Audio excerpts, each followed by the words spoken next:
Hi, we're Lisa and Angie. Welcome to another episode of Pep Talks and Prosecco. If you like what you see and hear, be sure to follow us on Facebook and Instagram and share with your friends and family. We are all about building community. Cheers! Cheers! Cheers! Cheers, everyone. Cheers to you. We are in my kitchen out at Lisa Angie Farm. We are in your beautiful kitchen. Let's get that right. Oh my goodness. Thanks. I certainly love it. It's been a labor of love for a few years. Well, it feels pretty to be honest with you. A little different setting for us today. Mm-hmm. It is. We are so excited. Yes, we are. Well, you guys know this. Whenever Lisa and I get to do any of our episodes together, or any of our weather will work together, we feed off of that. We get pretty excited and it brings us a lot of joy and it inspires us as well. And so we thought, seeing as we're going to be spending some time together and we're going to be doing some planning for all of you, we thought we should probably do a Pep Talks and Prosecco. Yes, but are we calling it a Prep Talks and Prosecco today? No, we're calling it a Prep Talk and Prosecco.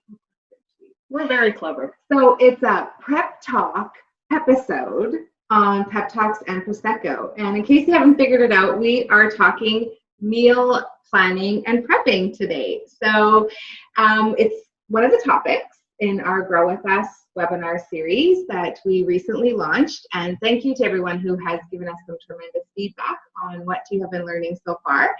And so we thought we would do an entire episode on meal planning and prepping. And so rather than give away all of our tips and tricks for meal planning, we thought maybe what's interesting is that you and I have a very different approach when it comes to meal planning and prepping. So maybe we would talk about that. I think that's a good idea. And I think it's important also for everyone in our community to understand as well that meal planning and prepping is something that both you and I have embarked on for quite some time now. So we've had quite a bit of opportunity to refine what works for my household, what works for your household. And so we just thought it would be a really good prep episode. I don't know. You guys are going to get tired of that. We aren't. No. Catching on. It's trendy. Yes, it is. Hashtag episode. I'm up for that. It's good. Of how we do things differently, but really the end result of how it just allows us to maximize the day. But really what it's about, and then sharing it back with our community. Yes. We think that's really important. So do you want to start first? Maybe we should talk about the planning side and the meal planning and how that looks for your household, and then I'll share how it works in my household. That sounds good. Okay. So obviously I don't have children. So for us, primarily what planning is selecting our suppers for the week. Typically our lunches look like smoothies or a salad or leftovers. So for me, it's primarily about curating what those meals are going to be for supper each week, because we both work off the farm. And so we like to be able to come home and know exactly what we're prepping for the week. So we do that through a Google Doc, actually. And so I have a Google Doc. We share each week what the recipes and the groceries are. And both of us know whoever's home first. We access the recipe and get started on that. So I've been doing that for quite a few years. And so with my other side hustle that I do, Mrs. Lazy Spoon, I know some of you follow me there, I've actually created a 28-day meal prep planning guide, and we actually include that in our webinar for meal planning and prepping. So for me, it's primarily mapping out what supper is going to look like. And so on Sundays, typically, it entails trying to prep as many of those pieces that I can for supper. So whether it's roasting vegetables or thawing meat or just chopping fresh vegetables for snacks and portioning out the snacks and fruit and that sort of thing. So that's what it looks like for me. How about you? Well, for me, I have 3 children still at home, raging. They're not raging. They're ranging in age from 9 teenagers from 9 to 19. And so, there's a lot of factors to consider because we have many elements that impact what it looks like. We have this great tradition that we sit down and we have family breakfast over the weekends, and that's kind of when I launched the weekly question, which is, what does everybody want this week? And everyone gets to pick kind of one meal that they would like to see on the menu for this week. And it could be, you know, a soup that they want, maybe for a lunch option. Maybe they want salads for a lunch option. Or it could be a meal or a favorite recipe that they want for supper as well. And that really launches the ideas of what are we going to consume? What are we going to eat throughout the course of the week? And then I look at, you know, okay, who can take some responsibility in planning that? So if I know that I'm going to have a later day, then can I rely on somebody else in my house to get things started?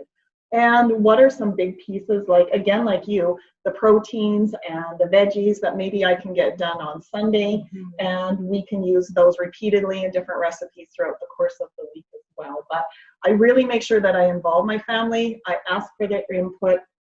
And on those times that I know it's going to be a little bit more busy with our turnaround, around supper time, you know, who can help out?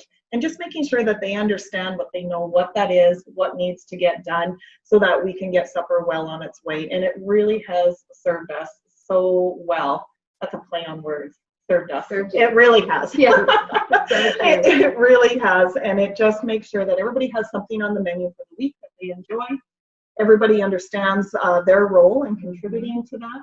And you know what? It cuts down on how much we are doing that. Okay, oh man, nothing's planned right now. We're just going to get takeout, or we're going to order in, or whatever it means.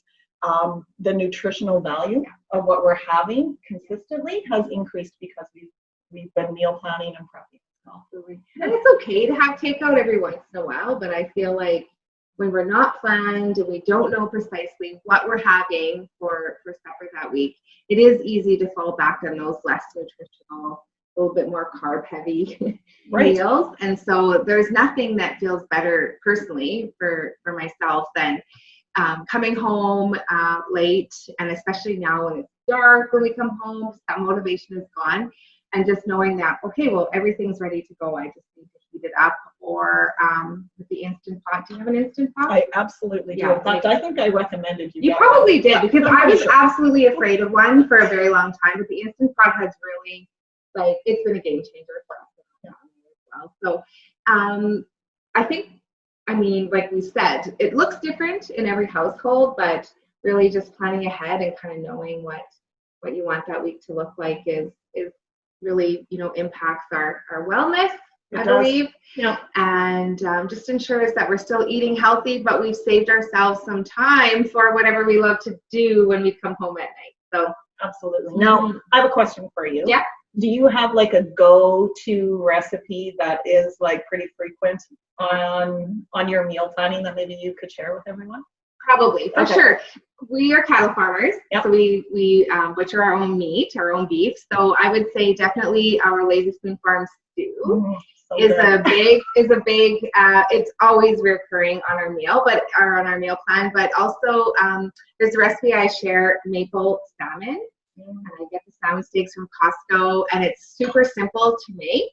You can throw it together in an evening, but it tastes like something that you would get in a restaurant. So maple salmon and our Lazy Spoon Farm stew is definitely two meals that we come back to all of it. What about you? Oh, for us, hands down, rice bowls.